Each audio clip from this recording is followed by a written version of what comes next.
My name is Patrick J. McGinnis, and I coined the term FOMO. That's short for fear of missing out, and it's why some people end up following the crowd. But we're not like them. We're part of a new species that isn't afraid to do things differently. I call us FOMO Sapiens. And this is the show where you'll meet people like us, phenomenal FOMO Sapiens, to learn how they find the courage and the ideas to live exceptional lives. FOMO. FOMO. Hey everybody, welcome to another episode of FOMO Sapiens, the show for people who don't just follow the crowd, but instead take their own path to success in business and in life. I'm your host, Patrick J. McGinnis, venture capitalist by day, author and podcaster by night, and as always, FOMO Sapiens 24/7. And today we're going to be talking about how to age like a FOMO Sapiens. Now, what the heck does that mean? What I mean is FOMO Sapiens, we think about things, we're thoughtful, we're mindful, we make a plan, we choose the path of most impact. And so as you get older, guess what? You can't escape aging. I have these, it's like funny when somebody picks on somebody because they're like, oh, we were so much older. I'm like, wait 10 years. You're going to be older than that person. So, we all do it. Nobody likes to talk about it, but there's this whole kind of world now of longevity. I mean, the amount of people I know who are starting companies in the longevity space, they're cool. By the way, if they actually do something, I'm down. If they don't, if it's just smoke and mirrors, not so good. But it is a huge space. And the reality is that, you can take a pill, you can get a treatment, you can do all this stuff, but there are so many behaviors that you need to think about, because a lot of this also is about the mental aspect. You can't just take a bunch of pills to fix the mental aspect of this. You need to change mindset. And to talk about that is a very special guest, a returnee to FOMO Sapiens, the great Steven Kotler. Now, Steven, he is a New York Times best-selling author, an award-winning journalist, and the executive director of the Flow Research Collective. He's also one of the world's leading experts on human performance. He is the author of 11 bestsellers, yikes, including The Art of the Impossible, which we talked about on this very show when it came out. Other books include The Future is Faster Than You Think, Needling Fire, The Rise of Superman, and many, many others. He's been published into more than 50 languages. His writing and his ideas have appeared in every magazine or newspaper you could ever imagine. Seriously, the list that I have in front of me is extensive. Just pick one of your favorites and throw it in there because he's in all of them. And Steven, along with his wife, who's the author Joy Nicholson, is the co-founder of the Buddy Sue Hospice Home for Old Dogs, which is a canine elder care facility. That's amazing. Now, Steven's new book is called Gnar Country. And when I saw that name, I got the book and I thought, what the heck does that mean? But I know Gnar is a skiing thing, right? But still, I didn't know what it was. And then I read the book, and it's all about his experience of learning how to park ski, which is like freestyle skiing, in his 50s.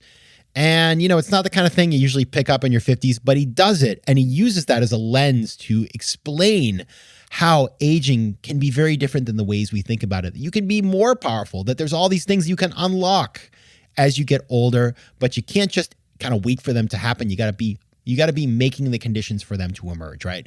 And so that's what he talks about through the lens of this expedition, I guess, to learn park skiing, which I will never do, but I'll find some other way to get the same thing. So that's what we're going to talk about. And what you're going to learn is, number one, why the way we think about aging is incorrect. It doesn't have to be that way. It's not about steady decline or managing decline. No, sirree, Bob. It can be so much more. See how now I sound old when I say no, sirree, Bob, but it's true. Number two, how Steven used himself as a laboratory to figure all this out and what he learned. And finally, what are the practical tips? So it's really nice to talk about this stuff, but I wanted to give you some things you can use straight away in your own life. And so you will get the tips, the tricks, the things you can use in your own life to start putting these things into practice. All right, my small ass this week, talking about getting older. What's one way to not get older? Be on TikTok, which I am now. I think you might have heard a rumor. So if you go check out Patrick J. McGinnis on Instagram or TikTok, you will see wonderfully clipped clips of our videos of the show. I've been recording videos. You've not seen them. I didn't know what the heck to do with them. And then one day it came to me, put them on the socials. And so there they are. And my partner in doing this is a wonderful company called Pod Machine. You're going to meet the founder later this season, but Pod Machine is a company that does this. They can do it for you. In fact, they help podcasters to do all kinds of stuff, edit your shows, do your videos, splice them, put them on socials, all that kind of stuff, and at very affordable prices. Go check out their website. It's Pod Machine. If you go to podmachine.com/FOMO, we have a special offer for you. Go check it out. All right, and now onto the interview. As you know, I start every interview with the same question, and the question is this: what's a formative decision you've had to make to get to where you are today? I'll tell you what the decision was, and then we can talk about all the different ways it led to today. The decision was 20 years ago when my girlfriend at the time and I decided to do hospice care work for dogs as kind of a full-time venture, among the many other things that I was doing. But when we set up what was our original hospice care sanctuary, Rancho de Chihuahua, which we ran for about 16 years in New Mexico, and that's since morphed into a second hospice care facility in Nevada, where we are now. That was the decision, and it changed a lot of stuff, but most relevant to, I think, what we're going to talk about today, my recent work has been around peak performance aging, and it was doing hospice care work for dogs. We developed a healing methodology sort of on our own, using what I knew about flow science and evolutionary psychology, what my wife knew about nutrition, some vet advice and that sort of thing. But our healing methodology, we would get dogs. Our specialty when we did this is a long answer, and I apologize. Our specialty was like the worst of the worst. If you're a small chihuahua with 3 legs, 1 eye, cancer, heart disease, and flatulence, like, you were our dog. That's what we specialized in. And the dogs would go to the vet first, of course, before they came into the rescue. And the vets would say, don't get too attached. This animal's really sick, month, maybe 2 before, right? The goal here is a really good death. And we would bring them into our home, and the healing protocol would work so well, we'd get 3 to 4 to 5 more years of life out of this for these animals. And over the time we were in Mexico, especially, 700 animals passed through our facility and 5,000 dogs passed through our outreach programs. So this is a huge sample size, and it was sort of across the board. And we were seeing, like, we were making essentially lifestyle interventions and getting in human years like an extra 20 years. And that was sort of there were a lot of places my current work started for me, but that was one of them. When I was looking at that, I was going, well, what's going on? Is this possible for humans? And it turns out not only is it possible, at the same time I was noticing this stuff in dogs, other people were noticing the same kinds of things in humans. So my timing was fortuitous with this work. Well, you are one of the illustrious 2-time guests for FOMO Sapiens, and based on the pace with which you are releasing books, I expect that we'll have you back again and again and again. So lucky us.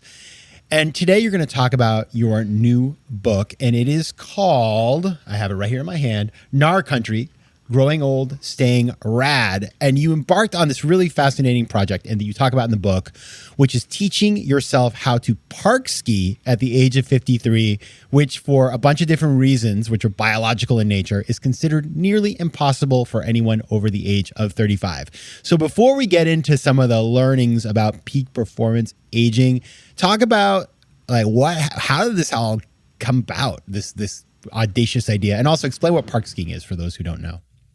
The short version of part A is the last time I talked to Mihai Csikszentmihalyi, who is the godfather of flow psychology, and was a huge influence on my work. He passed away during COVID, but our last conversation was in and around peak performance aging. And he had basically said,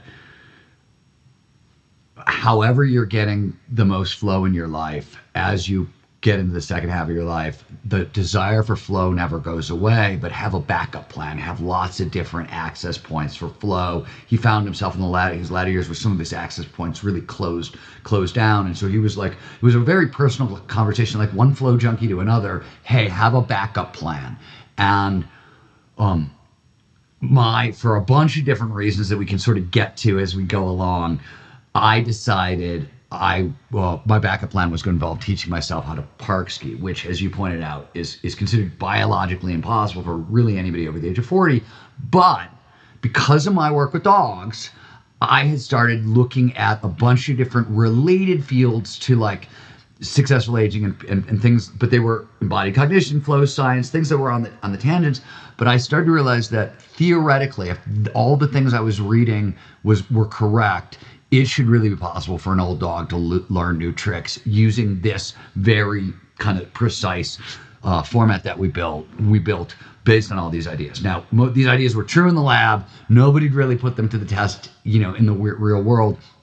So I designed I basically made a list of 20 tricks that would cover going zero. I have no abilities whatsoever as a park skier. I could ski, I was good, but I'd never been in a terrain park, knew no tricks, couldn't do anything.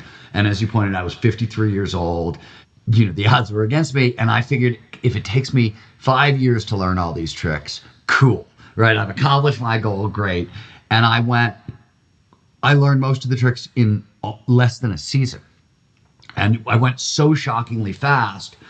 It was freaky. It didn't even make sense to me. I've never progressed at anything as quickly as I did at this. I'm not a natural born athlete. I'm not a gifted that I've done this skied a long time, so I got good over time.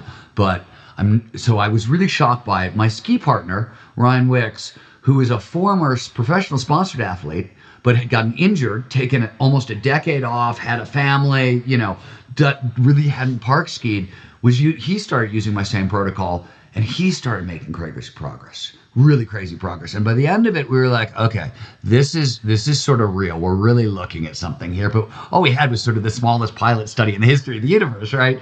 It was cool. It was tantalizing. But so this past year, we ran a second study with 17 older adults, ages 30 to 68. And we took the same ideas from these same sort of fields, blended them together, and in 4 sessions on the mountain, taught them how to park ski as well. And they made crazy progress. And then we removed the park skiing and the park snowboarding and just turned it into a training. And we've run over 500 people through the training right now to see if the ideas work once you pull them out of action sports, right? Because not everybody's gonna go for action sports in the second half of their life. And we've had massive success there. So the story, the experiments, is what's told actually in Gnar Country, right, in the book. But the bigger picture is also really, really cool. FOMO. That's really cool. And it's a cool book. It's a different kind of book because it's like a diary in a sense. You take us through this experience. And as I was reading it, Steven, I've been telling all my friends, I grew up skiing. I'm from Maine. It was kind of a thing I did on the weekends. I was never like, I'm not like a daredevil skier, but like I'm a competent skier. And the last couple of years, I haven't been able to ski for different reasons, not a priority. And I feel like every time I meet a friend I haven't seen in a while, they've succumbed to like some terrible skiing injury. Like one guy had like part of his like clavicle sticking out. It was crazy. And so as I was reading your book, I was like, this is interesting because I started to perceive this as like a risky thing to do. And it is, you can hurt yourself. And in the book, you do have to sort of fight against injury. But one of the things that kind of comes out in this, and I really want to hit on, is like aging is a mental event as much as it is a physical process. And a shift in mindset can actually, you say it can add 7 years to our lives. So there's a science around how mindset shifts affect our aging. Talk about that science and what you learned. Yeah, there's a physical side to this as well, but there's definitely a mental side. And for anything I'm about to say to make sense, we just got to start with, there's a traditional theory of aging that was dominant in the 20th century. It actually dates back to Freud, but a ton of people contributed to it in the 20th century. And I think of it as the long, slow route theory. It's the idea that like all of our physical and mental skills fall off a cliff and there's nothing we can do to stop the slide. And it turns out that's really not true at all. And subcategory, that is where you hit in, this is a great place to start the conversation, is aging is not just a physical event. In fact, it's as much, if not more, of a mental event than a physical event. And starting back in the 1970s, a woman named Ellen Langer, who was at Harvard, she started to do the initial, she's often talked about as like the godmother of successful aging, the godmother of peak performance aging, the godmother of positive psychology, on and on and on and on. I like to think about Ellen Langer. If you're of my generation and you grew up and you were a kid and you heard a song on the radio and you didn't know who it was always the Eagles. Like if you didn't know who it was probably going to be the Eagles. That was just like the safe bet because who knows. I sort of feel like Ellen Langer is the Eagles of psychology. If you've heard of a crazy, weird experiment, but you don't know who did it, chances are it's Ellen Langer. But she figured out way, way, way back in the 70s and the early 80s that mindset has a huge impact on health and longevity. And since that early work, a lot of very long studies have proven this. And the most famous one is the Ohio longitudinal study of aging and retirement. It started in 1975. It ran to 1995. So it's a 20-year study, thousands of subjects. And they were the first to prove what is now very well established in the fact that you mentioned, that a positive mindset set towards aging. So this is sort of like a growth mindset toward the second half of your life. I believe the second half of my life is filled with thrilling possibilities, basically. Can produce an extra 7.5 years of healthy longevity. That's remarkable. That means, like, if you're thinking about, do I quit smoking or do I change my mindset? Do I lose weight or do I change your mind? No, you shift your mindset, you'll get like way more years out of both. So mindset is hugely important, but I think there's a second half to this. Because if you just shift your mindset, if the long, slow rot theory is still true, all you've done is just changed your mind. Doesn't, you know what I mean? It's not authentic. What the other thing that you have to know, I think, on top of this, is the difference between older ideas about aging and contemporary ideas about aging is that one major thing changed. Used to be, we thought the mental and physical skills declined over time. There's nothing we can do to stop the slide.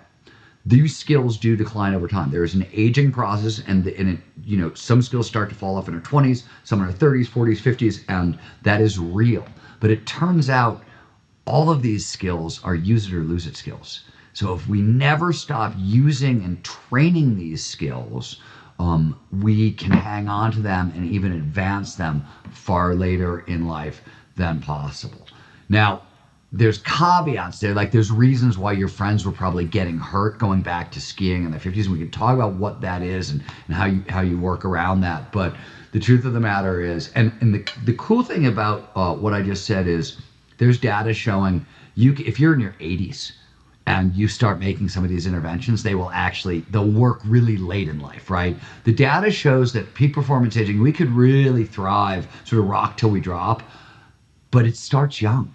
There's stuff you want to do in your 20s if you can, in your 30s, in your 40s, definitely in your 50s, 60s and 70s, and really important. So it's sort of, we can really thrive in the second half of our life, but you're really training for it in a sense. I'd love to get into that, actually. I think you just teed up something that's really, really relevant, which is, we've had over the last couple of years, we've all been curbing our behaviors in a lot of ways. Our freedom of movement and access in some ways has been affected. Like, say you're an athlete and you go to the gym. Well, the gym was closed for a long time, and these kinds of things. And I think there's also been a risk mitigation mindset that has been embraced by people. Like, we spent so much of our time trying not to get COVID that in a lot of ways, like you're so focused on risk mitigation that you're not focused on expansive mindset, positive psychology, building new skills, a lot of the things that we would have had otherwise. So it's all really important now to make the effort to like regain the time we have lost. So when we think about some of those physical and mental sort of things that you need to do for peak performance aging that you started to talk about in your 20s, 30s, 40s, 50s, like what are some of those things that we need to embrace now? Okay, let's just start on the physical side, and then we'll move to the mental side, because the physical side's pretty, we can get there pretty quickly. What is defined as functional fitness is strength, stamina, agility, balance, and flexibility. Those are the 5 categories. And what the data shows is for peak performance aging, you have to regularly train all 5.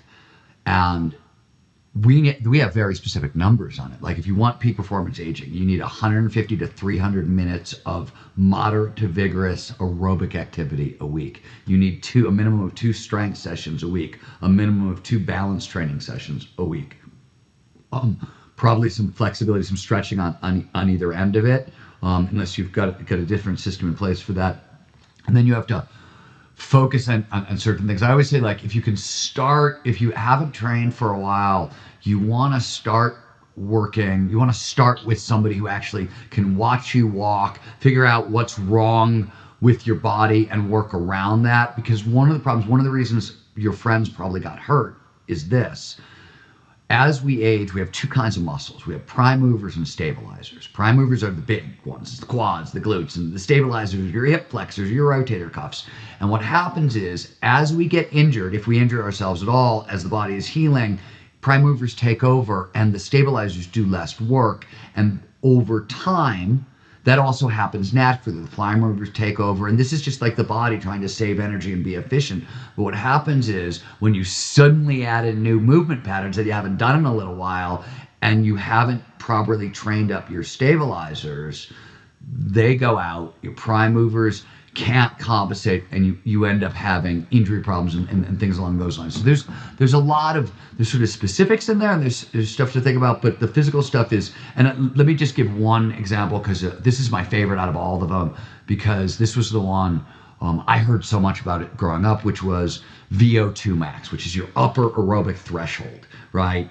Top sprinting speed and that sort of stuff. And it starts falling off in your 20s and your 30s, and by your 50s it goes off a cliff and there's nothing we can do. And this was for years and years and years. And you would have arguments with people where you'd be like, well, we've learned this about strength, or we've learned this about balance, and people would be like, well, what about VO2 max? And it was like the thing that people always pointed to. And it turns out there's a ton of recent data where they were looking at the VO2 max of healthy octogenarian triathletes.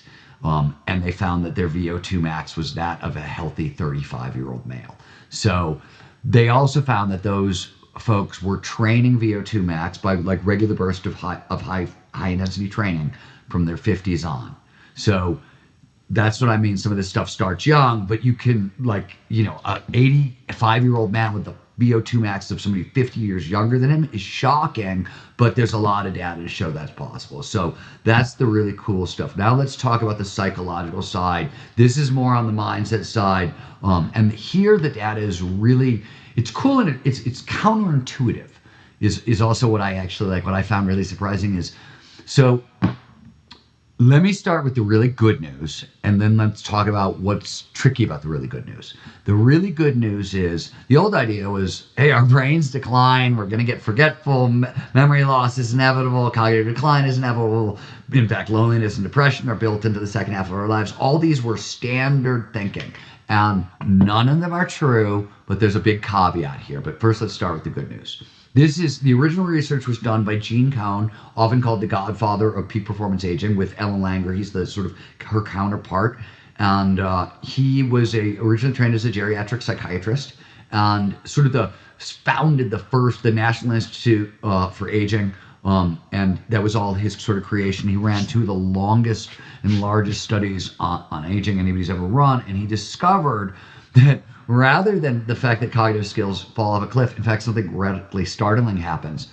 In our 40s and 50s, there are genetic changes. Certain genes that only activate by experience start coming on, and there are actual changes in how the brain processes information. The two hemispheres start to work together like never before, and the brain starts to realize there's under-colonized real estate, so that has been untouched over like 40 or 50 years, and so the brain starts colonizing it to use it for skills that you need. So turns out in our 50s, because of these changes, we gain access to whole new levels of intelligence and really cool levels, like abstract reasoning, new levels of problem solving, stuff that we had never had access to before. Whole new levels of creativity open up. And this is not just normal sort of creativity, it's divergent thinking, outside the box. The hardest aspect of creativity to train, and what's like most important in business today, like, we want outside the box thinking because the rate of change is so fast and we have to keep pace. And this is exactly what comes online in our 50s. FOMO. All right, I want to talk a little bit about, though, just, as you age, and we've talked about this before on the show, like, your place in the world changes and it can be disorienting. And this isn't just at 50 or 60, it can be at any age of life. But how does it work? How do you navigate sort of figuring out what is your place in this world, and how does this play into some of the ways that you can think about successfully aging and having positive attributes, as you've talked about? You got to know who you are in the world. This crisis usually shows up around age 12. And Eric Erickson used to think that it got resolved by the time we were 18, and maybe it once did, but no longer. And it's now like around 30. And you have to sort of have figured that out. Otherwise, you have difficulty afterwards. Why? Because around 40, you have to solve for what economists call match fit or match quality. There's a match between who I am, my strengths, my values, and what I'm doing with the bulk of my time, right? What I do in the world. And obviously, if you haven't solved identity, if you don't know who you are, you can't solve match fit because like there's no way to do that. And then by 50, and this is especially crucial if you want to unlock the wisdom and the empathy that comes on in your 50s, you have to forgive those who have done you harm and forgive yourself. That's really those psychological changes. They sort of start to unlock these changes. And then in your 50s, to really unlock these superpowers, you have to engage in creative activities. It's creative thinking that actually really sort of bursts a lot of these changes. And you'll get some of the benefits without it, but creativity is how you really unlock it. And then once that stuff is unlocked, you have to do two things to hold on to it. And you touched on one earlier, which is why I sort of wanted to get to here. One, you have to preserve physical functionality, right? All these superpowers don't, if you're not training up the 5 categories of functional fitness we talked about, doesn't matter, right? Like you're going to run into those problems. And finally, the last thing you have to do to really hold on to these superpowers is you have to train down risk aversion and train up your risk tolerance. And a lot of it has to do with how the brain, when you're risk phobic, right? There's a lot of fear in the system, a lot of norepinephrine, a lot of cortisol, and those things block creativity, empathy, wisdom, and certain aspects of intelligence. So all the superpowers that you gain access to, you can't, and we know risk aversion goes up with age. Not all the categories, actually social risk. By the time we get to our 50s, we no longer give a fuck what Amy thinks, and we're happy to like walk up, hi, I'm Steven. You know what I mean? Like that's gone. And financial risk is both ways. If you work with money, if you work in the markets, that sort of thing, and you invest regularly, your financial risk will actually stay, healthy. But if you're saving for retirement, you don't really work with money a lot, and you're a little more fearful, that'll drop. But the other categories tend to drop, so you need to be training them, and it's super key in weird ways, like ways you wouldn't expect. I'll give you an example. One of the ways that's really important if you want to train up risk tolerance is you want to remain open to experiences. You want to embrace novelty and unpredictability and change and those sorts of things. And they looked fairly recently at all the big 5 personality traits, where openness to experience is one of them, and their correlation to peak performance, aging, and mortality and things like that. And they found all the categories sort of impact quality second half of your life. Only openness to experience correlates to mortality, meaning you can watch in psychological profiling, you'll see but a year before people die, there's a sharp decline in their openness to experience. So openness to experience literally correlates to mortality within a year if there's a sharp drop. So I don't think anybody quite knows why that is yet, but it's been found a number of times. So the findings holding up, I don't think anybody understands why that is happening. But if you want to talk about the importance of sort of training up risk for longevity, there you have it. Yeah, nobody ever did anything truly great by just being afraid. And that's the thing that I see that, you see when you talk to older people and they're fearful, you think, well, I'm never going to be like that, right? But the reality is that, as you mentioned, like it's not inevitable that you will be, but you have to work at it to not be. Let me tell you a funny mindset story. So this is one of the things that started to happen to me prior to working on the book, but it was some of this stuff, a lot of things came together into the book, right?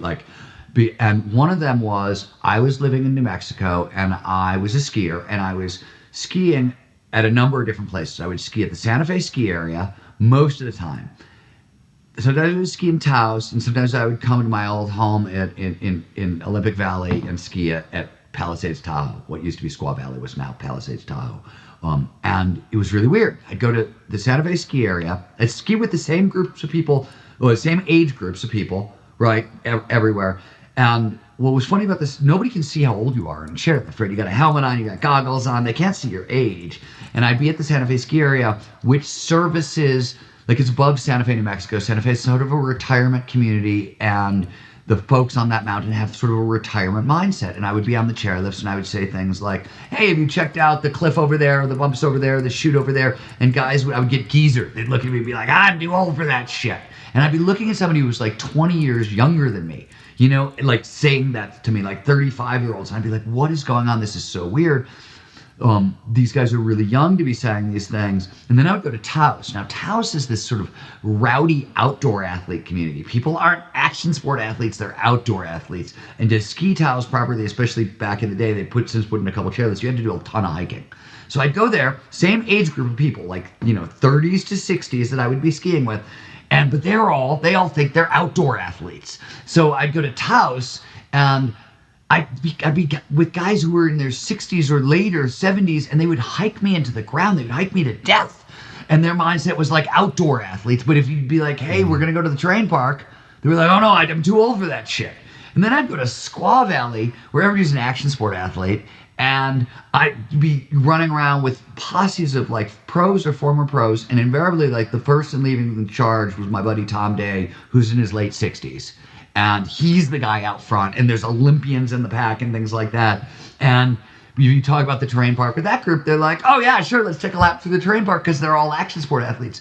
And I realized that the only difference between these groups, there's no real difference in like ski ability or anything else like that. It's their mindset. One group thinks of themselves as retirees and they act like retirees. One group thinks of themselves as outdoor athletes and they act like outdoor athletes. And one group thinks of themselves as action sport athletes and, you know, they act like action sport athletes. And it was a really strange dichotomy. It was one of the things I was looking at over and over and over again, like on a daily basis for years, sort of going, what is going on here? This is wild.